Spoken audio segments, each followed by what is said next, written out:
On the 13th of December, 2001, the Central Intelligence Agency fixed Osama bin Laden's location to within 10 meters. He was in the White Mountains of eastern Afghanistan, in a cave complex called Tora Bora, at approximately 14,000 feet above sea level, surrounded by what remained of his personal security force. 40 of the most highly trained special operations personnel in the world were directed toward his position. They moved through darkness and -15-degree cold in Afghan civilian clothing, carrying the same weapons as the militia fighters they were embedded with. Some of them were American. 12 of them were British naval commandos, who almost nobody in either country has heard of since. Tell me in the comments, did you know that British Special Forces came within 2 kilometers of catching Osama bin Laden at Tora Bora? Because a Delta Force sergeant, somewhere in the oral history of special operations, said something about those 12 men that has never been fully attributed and has never been forgotten. By the end of this, you will understand exactly what he meant. Stay with this until the end, because what happened in those mountains in December 2001 altered the shape of the next 20 years, and the people who came closest to changing that outcome have spent the time since in a silence that was not accidental. To understand what 12 British commandos were doing on a 14,000-foot Afghan mountainside in December 2001, you first have to understand what September 11th had done to the geometry of American military power, and why that geometry contained a gap that only one kind of soldier could fill. The United States invaded Afghanistan on the 7th of October, 2001, 26 days after the attacks on New York and Washington. The campaign that followed was not, in its opening phase, a conventional war. Secretary of Defense Donald Rumsfeld and General Tommy Franks had designed something structurally different. Air power, Central Intelligence Agency, paramilitary operatives, and Northern Alliance ground forces, with American conventional troops kept to a minimum and kept out of sight. The reasoning was the Soviet lesson. Between 1979 and 1989, the Soviet Union had committed 620,000 troops to Afghanistan and achieved nothing except a generation of hardened insurgents and a strategic humiliation that contributed to the dissolution of the Soviet state. Rumsfeld's model inverted this. Small, mobile, invisible, American presence as a signal rather than an occupation. General Franks set the ceiling of the entire American military footprint in Afghanistan at 10,000 personnel across the whole country. The model worked with a speed that astonished everyone, including its architects. 47 days after the first CIA team landed in Afghanistan, 36 days after the bombing campaign began, 23 days after the arrival of the first American ground troops, the Taliban had lost every major city in the country. Kabul fell on the 13th of November, Kunduz on the 26th, Kandahar on the 7th of December. The Taliban government, which had harbored al-Qaeda for 5 years, collapsed under the combined weight of airstrikes and Northern Alliance advances that coalition advisors, guided with GPS devices and laser designators, from hilltops across the country. It was not a war in the traditional sense. It was a controlled demolition. And then it produced the one outcome a controlled demolition cannot manage.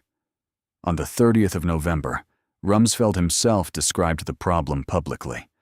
A good many Taliban and al-Qaeda fighters, he said, had turned in their weapons and simply faded into the villages and mountains. They were still there and still armed. Among those fading, Mullah Muhammad Omar, the Taliban founder, who left Kandahar on a motorcycle, and Osama bin Laden, who departed Jalalabad on the 10th of November in a convoy of 200 pickup trucks that CIA aircraft tracked as it moved east through the passes. The Afghan model had toppled a government in 7 weeks. It had no mechanism for what came next, no sweep and block capability, no force large enough to cordon mountain terrain, No plan for what happened when the enemy being chased was not an army, but a single man who knew the country better than the people pursuing him, and who was heading for a place he had built himself. What the world believed Tora Bora to be in November of 2001 was the product of weeks of Western media coverage that had assembled from satellite imagery and intelligence briefings and statements by senior American officials, a picture of extraordinary elaboration. A cave fortress housing 2,000 men, a hospital, a hotel, a hydroelectric power plant, offices, arms depots, roads wide enough to drive a tank through, elaborate tunnel systems connecting the levels. Rumsfeld himself, shown illustrated plans of the complex at a press briefing, told reporters this was serious business, that there was not one of those facilities, but many. The fortress did not exist. When coalition forces eventually captured and searched the complex, a Special Forces staff sergeant described what they actually found. The caves were not crazy mazes or labyrinths. Most of them were natural caves, some supported with pieces of wood, roughly the size of a 10 by 24-foot room at the largest. No hospital, no hotel, no hydroelectric plant. Tora Bora was a system of small, natural limestone caverns, formed by streams eating into the rock over millennia, expanded in the 1980s using CIA money and Afghan mujahideen labor. Supply depots were found. Soviet-era tanks driven into some of the larger openings were found. At most, 200 fighters could have sheltered in the complex. The impregnable fortress that Western audiences had been shown for weeks was a geological feature, not an engineering achievement. This distinction mattered for reasons that extended beyond accuracy. The myth of the fortress shaped the thinking of commanders, deciding whether to commit ground troops to assault it. If Tora Bora was what the media had described, then infantry assault was a near-suicidal proposition, a frontal attack on an entrenched and heavily fortified position with overlapping fields of fire and scores of exits no available force could cover. If Tora Bora was what it actually was, the calculation was different. The fortress myth and the decision not to send ground troops were not unrelated phenomena. Rumsfeld's public endorsement of the fortress narrative, combined with his deputy's logistics arguments, had together created a command environment in which committing infantry to Tora Bora appeared to require overcoming something that did not exist. What the soldiers would actually have found, had they been sent, was small natural caves and a man who had already identified his escape routes. What was real about Tora Bora was the terrain surrounding it and the man inside it.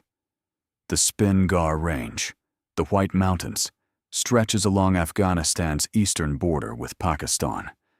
The operational area covers approximately 6 miles wide by 6 miles long.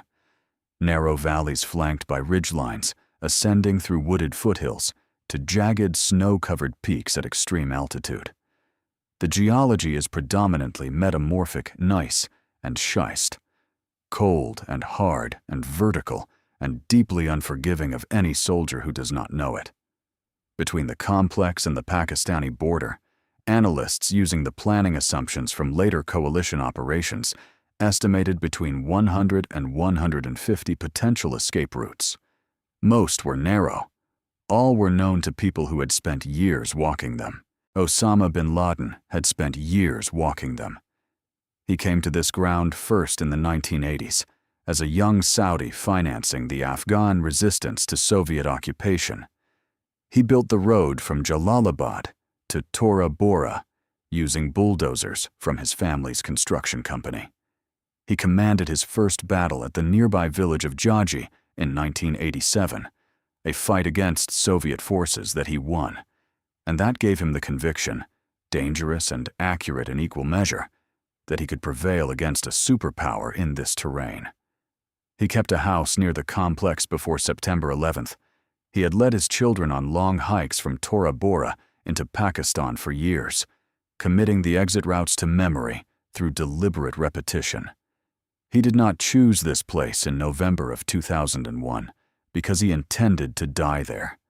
He chose it because he had been preparing to leave it for years.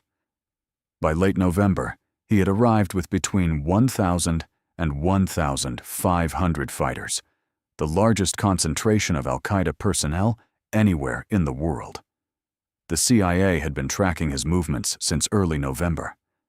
Vice President Dick Cheney, in a televised address on the 29th of November, confirmed publicly that he believed bin Laden was in the general area of Tora Bora.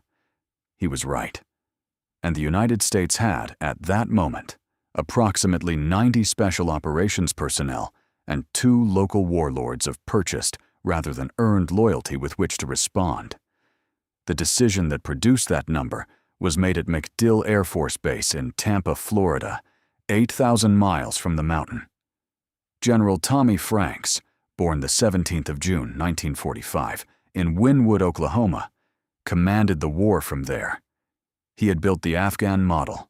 He believed in it, with the particular conviction of a man whose unconventional strategy had just achieved in 7 weeks what nobody had expected it to achieve. The model had worked. Therefore, it would continue to work. Therefore, it did not require adjustment for a mission whose operational requirements bore almost no resemblance to those just completed. Gary Burnson understood the mismatch more clearly than anyone in Tampa. Burnson led the CIA paramilitary team in Afghanistan, codenamed Jawbreaker, which had established its forward command post in a former schoolhouse in the Afghan foothills near Tora Bora. He had been tracking bin Laden since before September 11th. He had watched the Afghan militia assemble, and he had reached his assessment of them quickly. Fighters whose commitment to catching bin Laden was contingent on the personal financial relationship they had been offered by the CIA, and no more. On the 3rd of December, 2001, Burnson sent a formal request to Central Command for 800 United States Army Rangers to assault the cave positions from the north and block the escape routes to the south. Tampa refused. He repeated it. He was refused again. In a CIA guest house in Kabul, Burnson had a direct confrontation with Major General Del Daly, the American Special Operations Commander in Afghanistan, who was following Franks's orders and would not deviate from them.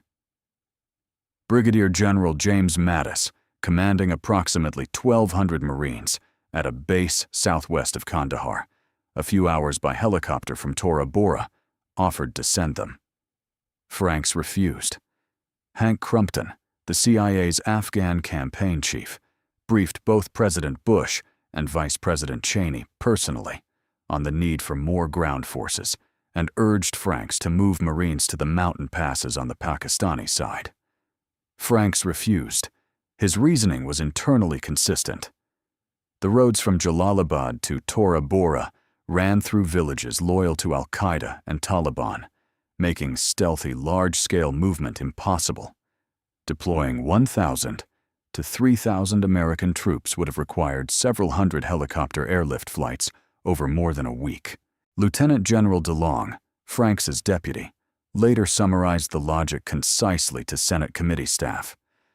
We didn't have the lift, we didn't have the medical capabilities, and the further they went down the road, the easier the decision got, because they wanted Afghanistan to be peaceful for the incoming Karzai government to take over.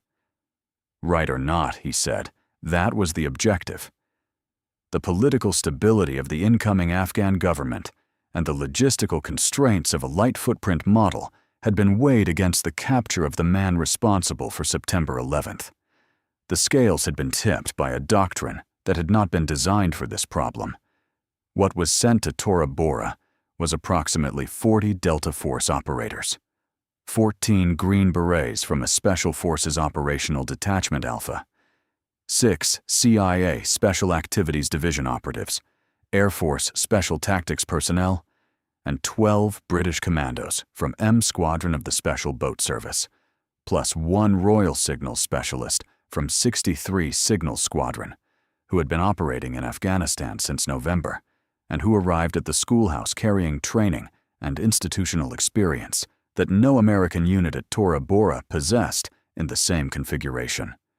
The Special Boat Service is the United Kingdom's Naval Special Forces unit. Its motto is, "By strength and guile." The strength part is shared with every Tier 1 unit in the world. The guile is the distinction, and at extreme altitude in December in the specific terrain of Tora Bora, what that distinction meant in practice was not metaphorical. The SBS was formed in 1940 as the Army Special Boat Section, small teams of canoeists conducting raids and reconnaissance behind enemy lines during the Second World War.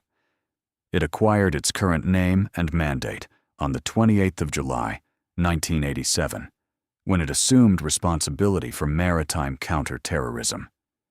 It sits within the UK Special Forces Group, alongside 22 SAS, the Special Reconnaissance Regiment, and their supporting formations, all under the Director Special Forces.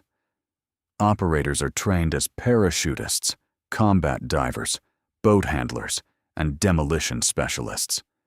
Selection is conducted jointly with the EOINOSS, and fewer than 10% of those who attempt it pass. What distinguishes the SBS from Delta Force is not selection rigor, because both processes are designed to identify and retain the same category of human being. It is the institutional baseline from which that person arrives. Approximately 90% of SBS operators come from the Royal Marines, and the Royal Marines are not a standard infantry force. They are the only branch of the British military that requires all personnel, regardless of eventual specialization, to pass the commando course. 30 weeks of physical and psychological selection that includes mountain warfare, cold weather survival, and amphibious operations as core competencies rather than optional specializations. A Royal Marines corporal who has never served in Special Forces has already trained as a professional baseline for conditions that would kill an unacclimatized soldier from most conventional militaries. An SBS operator is that corporal, further selected, further trained, and further tested over years of operational deployment. At altitude in December in the White Mountains, this baseline is not a theoretical advantage. It is the difference between an operator managing the environment and an operator being managed by it. Delta Force had, in December 2001, thermal weapon sights among the most advanced available anywhere. In an urban environment, against a human target in a building or vehicle, thermal is decisive. The contrast between a body at 37 degrees and its surroundings at ambient temperature is stark, readable at range, and reliable in most conditions.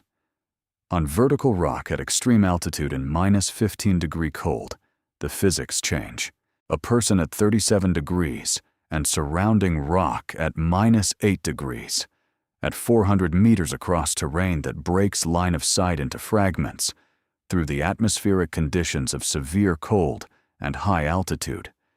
This is a different problem from the one thermal was designed to solve. The weather narrowed the advantage, not entirely. Enough to matter, at range, at night, in the particular geography of those mountains. What the SBS brought that sensors could not provide was the ability to read terrain rather than rely on it being readable by technology.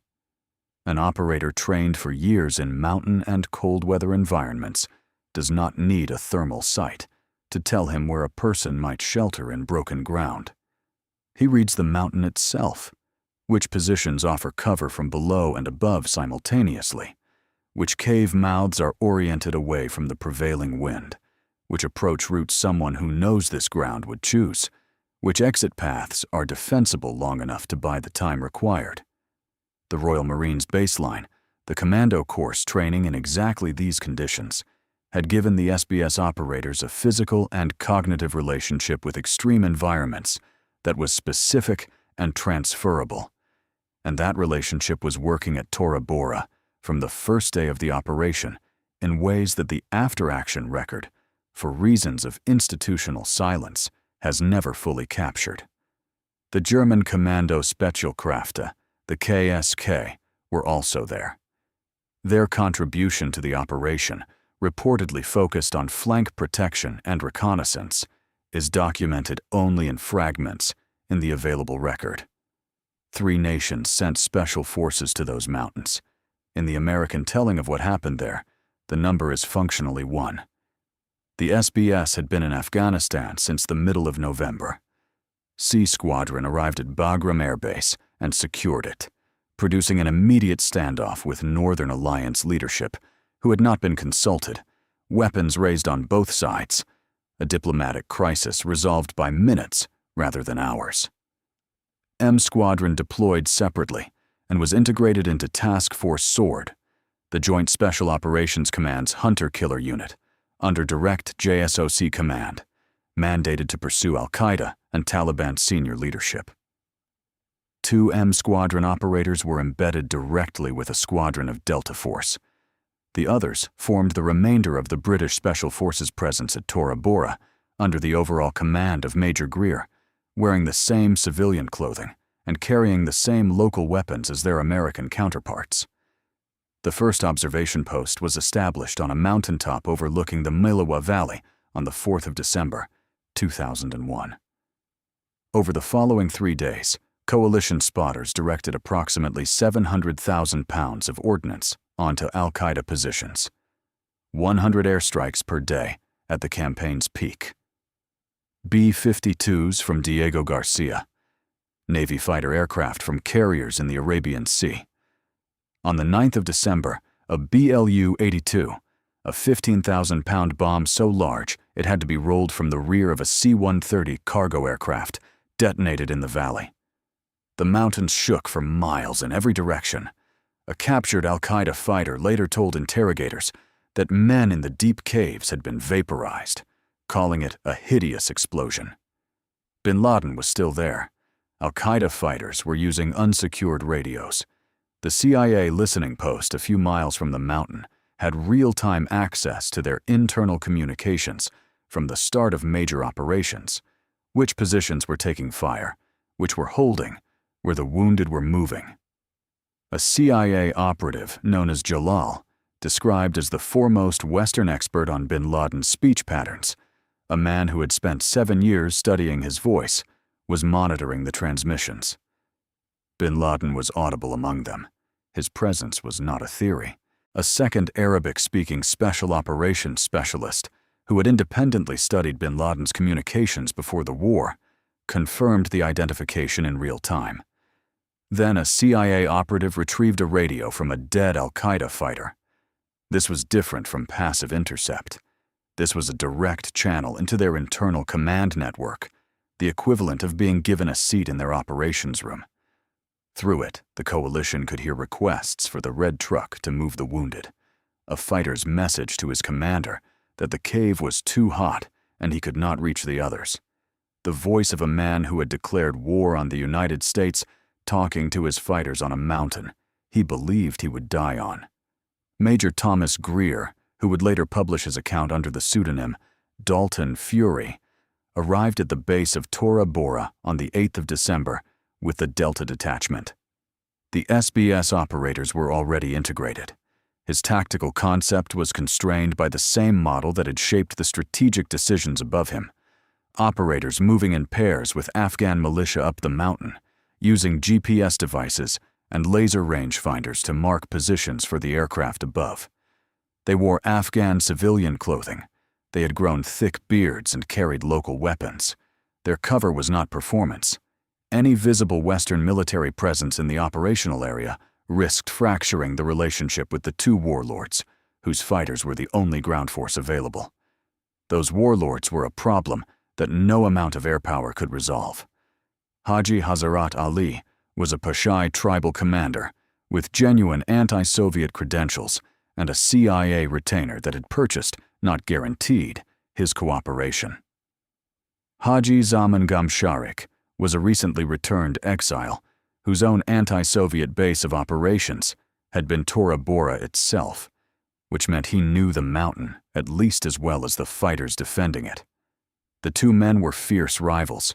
Their approximately 2,000 fighters were tribal militia, capable of sustained fighting in the right conditions, unwilling to absorb serious casualties, unwilling to move at night, unwilling to continue when fire became intense, and in possession of an entirely rational calculation that dying to catch bin Laden for America was not obviously in their interest.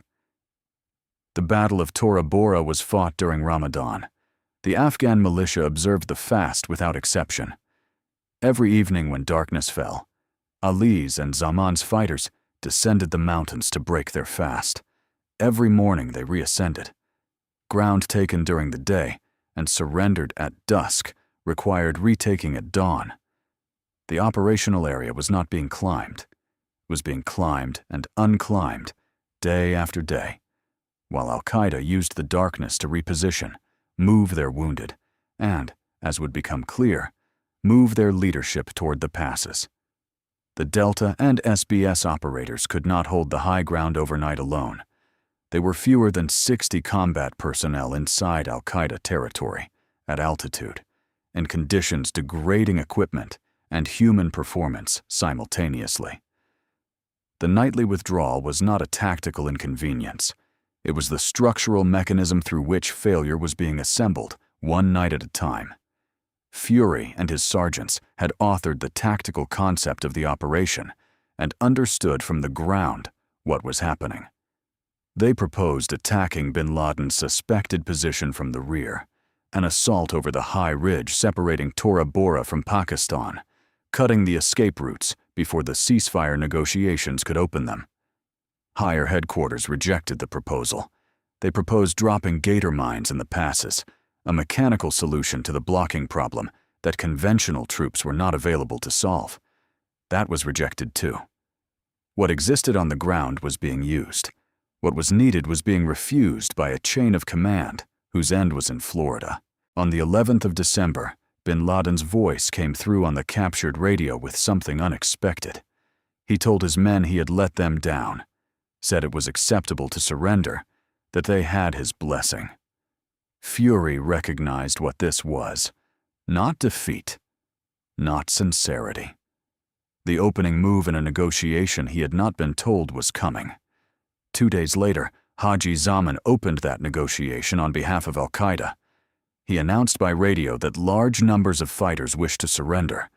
Then, as the conversation continued, expanded his claims to include the entire Al-Qaeda leadership. Bernson's reaction was not diplomatic. He wanted no ceasefire. He wanted airstrikes continued without interruption. The United States Special Operations Command official history records that Central Command refused to formally back the ceasefire, but Special Operations forces on the ground agreed reluctantly to an overnight suspension of bombing to avoid killing what might be genuine surrendering fighters. During that suspension, movement continued on the mountain. The hours the ceasefire produced were measured in hours. What those hours enabled was measured in years. On the afternoon of the 13th of December, 2001, bin Laden spent too long on his radio. The CIA triangulation systems, the listening post, the captured radio, and the Royal Signal Specialist, embedded with the SBS contingent from 60x3 Signal Squadron, pinpointed his location to within 10 meters. Jalal confirmed the voice. The second specialist confirmed the voice. 40 operators were directed toward the position. This was the only moment in nearly a decade, from December 2001 until May 2011, in which anyone in the coalition knew exactly where he was. The force reached within 2,000 meters of the suspected position. Then it stopped. The reasoning was operational. The number of Al-Qaeda fighters between the operators and the target was uncertain.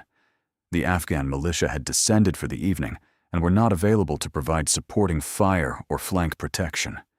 The operators were alone, at extreme altitude, in the dark, in terrain that had been narrowing their technological advantages since the first night of the operation, within 2 kilometers of a man surrounded by his personal security force, who had been preparing for this exact moment for years. They pulled back. The flanking attack over the ridge had been rejected.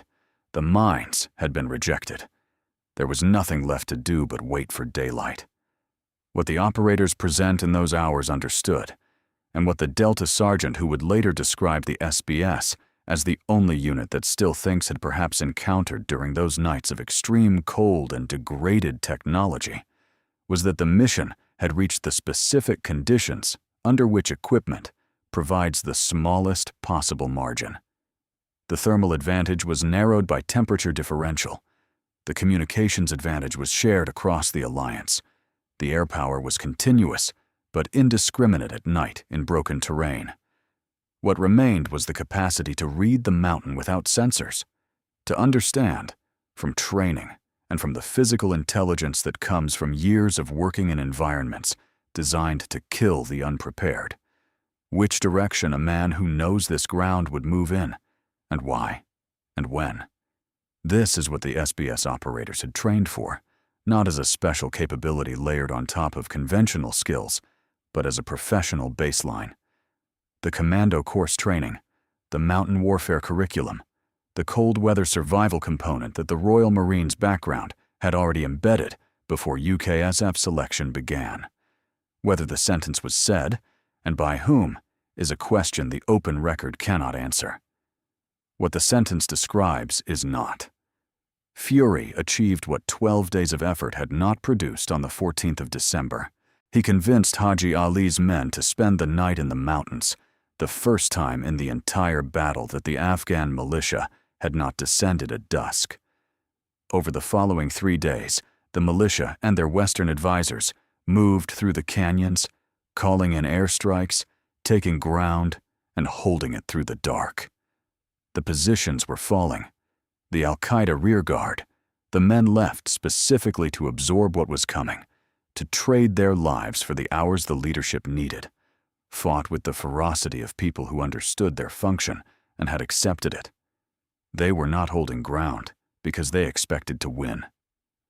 When Fury's team moved to advance through the captured overnight position toward where bin Laden had last been located, Afghan soldiers drew weapons on them. Rifles pointed at the American and British operators, attempting to pursue the man they had all nominally come here to find. The standoff lasted 12 hours. Negotiation conducted at altitude in the dark and cold, between men operating for nearly 2 weeks at the outer limits of physical sustainability, produced a resolution. The Afghans stood down. The window had closed. Bin Laden had already crossed the ridge. The most authoritative reconstruction places his departure on the 15th or 16th of December. With help from Afghans and Pakistanis paid in advance, the group moved on foot and on horseback across mountain terrain toward the border. Pakistan's Frontier Corps, the paramilitary force nominally sealing the crossing from the other side, was inadequately deployed and not effectively coordinating with the coalition. The group encountered no resistance. Bin Laden reached an ally's house in Jalalabad, spent a night, and then rode north on horseback into the forests of Kunar, a region so remote it did not appear on coalition maps. Sean Naylor, reporting separately on the battle, noted that a Delta operator had observed multiple Mi-17 helicopters, the model used by the Pakistani armed forces, making brief landings inside Afghanistan near the border before immediately returning to Pakistan. Some members of the Delta contingent speculated that Pakistan might have assisted the extraction. This has never been confirmed. What bin Laden's subsequent location confirms is the geography of his relationship with Pakistani officialdom. He spent the last 5 years of his life in a compound in Abbottabad, a garrison city home to Pakistan's premier military academy, his front door less than a mile from the academy's gates. Whether this represents active complicity, passive institutional knowledge, or the remarkable capacity of a large bureaucracy to contain a secret that some of its members were motivated to keep, the evidence does not resolve the question. The location, as a matter of record, is what it is. The last cave in the Tora Bora complex was taken on the 17th of December, 2001. Approximately 152 al-Qaeda fighters were captured by Afghan forces. Another 100 were detained, attempting to cross into Pakistan. Estimates of fighters killed ranged from 220 to 500. 60 prisoners were displayed for international media, fatigued and visibly depleted, far from their image as formidable warriors.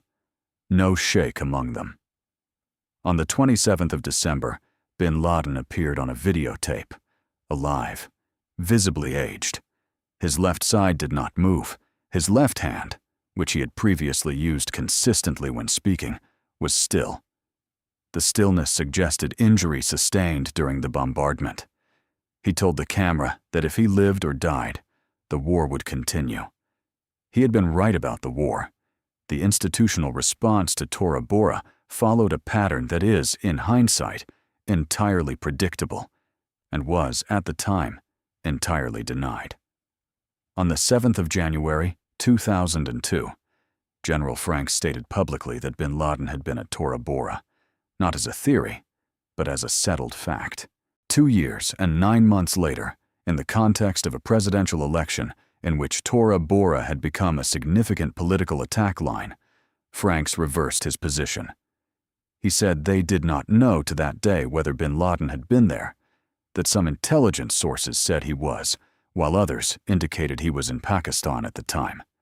What changed between January 2002 and October 2004 was not the evidence.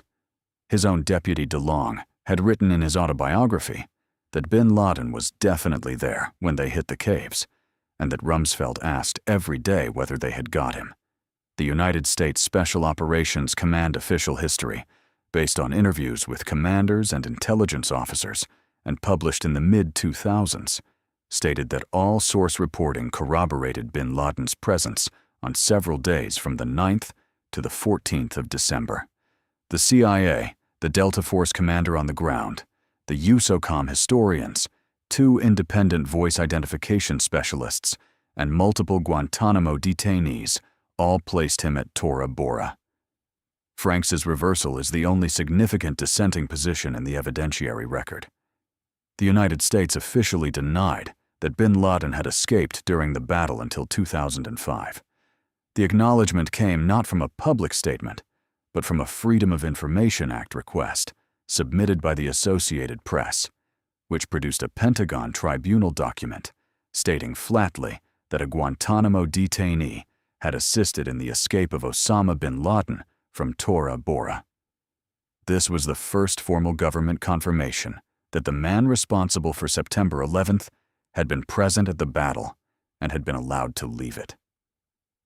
The Senate Foreign Relations Committee, chaired by Senator John Kerry of Massachusetts, released its comprehensive investigation on the 30th of November, 2009, 8 years after the battle.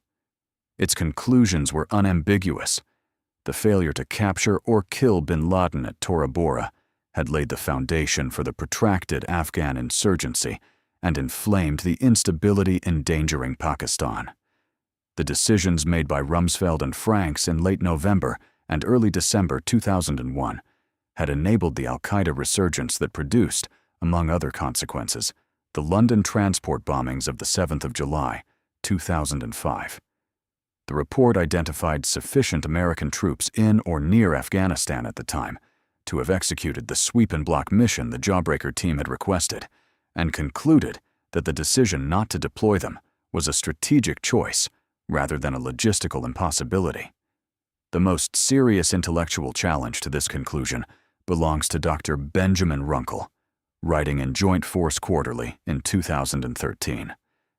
His argument draws on 125 years of strategic manhunts to demonstrate that troop strength is not historically the determinative variable. Between 9,000 and 15,000 troops would have been required to fully cordon all the potential escape routes out of Tora Bora, a number logistically impossible to deploy there in December 2001. Operation Anaconda, conducted 3 months later in comparable terrain with 2,000 American troops, saw at least as many al-Qaeda fighters escape as die. His analysis is serious, and it is probably correct that 800 Rangers would not have guaranteed the outcome.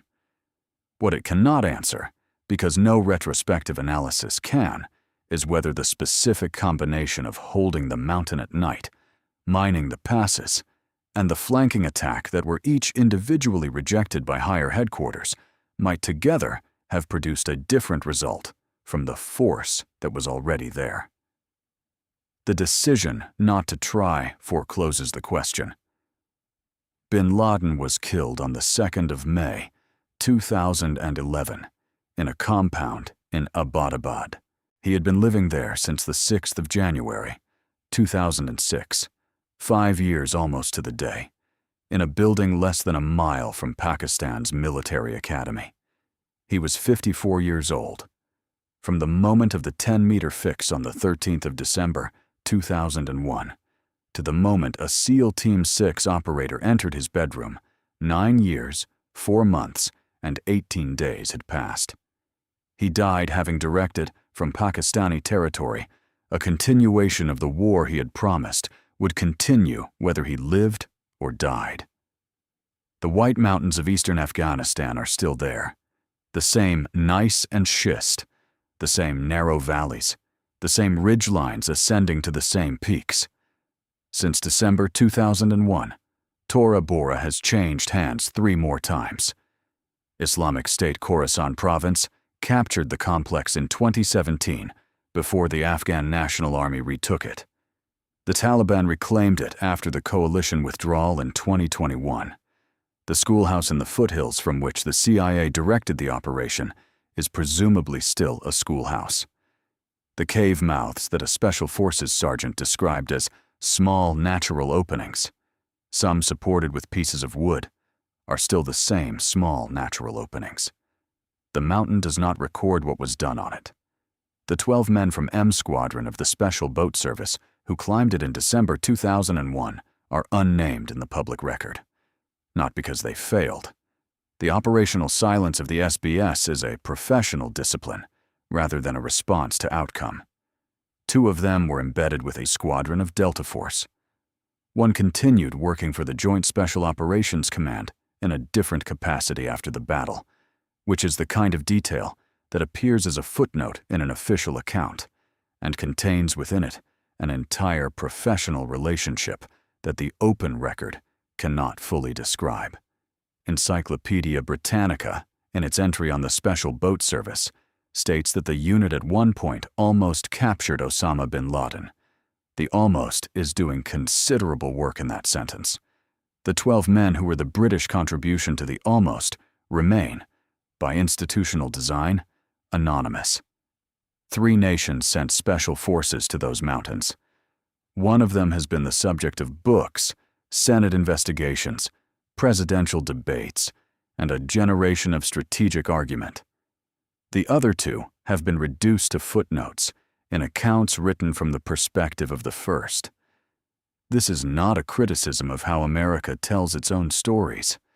It is an observation about what is lost when national narratives choose which participants to carry forward, and about the specific cost of that choice when accuracy is what is left behind. What Tora Bora established in the conditions of December 2001 is that the question was not only which unit had superior technology, it was which unit could function at full capacity when the technology was degraded, when extreme cold had narrowed the thermal advantage, when vertical terrain had broken line-of-sight targeting, when the sensors were providing less than the environment was withholding. In those conditions, at that altitude, on that mountain, the operator who had trained for the environment as a professional baseline rather than as an exceptional circumstance had a different relationship to the mission than the operator who had not. This is what the Delta Sergeant was describing if he said it. This is what the record shows, whether he did or not.